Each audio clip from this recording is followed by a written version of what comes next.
We distinguish between an unconditional or unconditioned probability of an event and the conditional probability of an event given that another event has occurred, at least in words, but sometimes they are the same.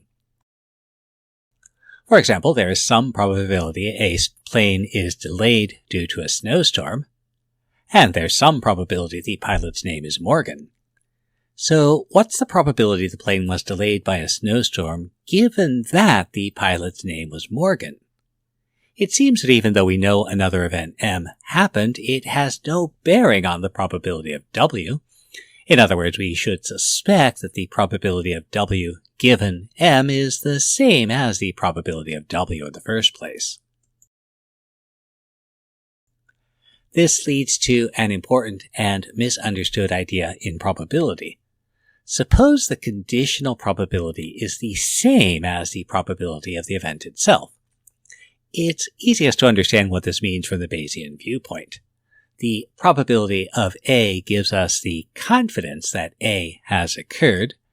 The probability of A given B gives us the confidence that A has occurred, given that we have some additional information, namely that some other event has occurred. The equality of the probabilities means that even though we have this additional information, our confidence is unchanged. In that case, we say that A and B are independent events. Otherwise, we say the events are dependent. For example, if W is the event that a flight is delayed by a snowstorm and F is the event that a flight is in February, we might expect that the probability that a flight is in February, given that it was delayed by a snowstorm, is not the same as the probability that it was in February, since if we know the flight was delayed by snow, our confidence that it was in February would probably change. However, a flight being delayed by snow does not cause it to change its date.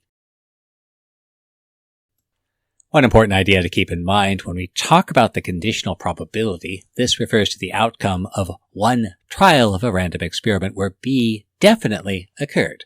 So this is the probability that A occurred given that B occurred at the same time. For example, suppose we toss a coin a number of times, let Hn and Tn be the events that the coin lands heads or tails on the nth flip. So the probability T2 given H5 is the probability the coin lands tails on the second flip, given that we know it landed heads on the fifth.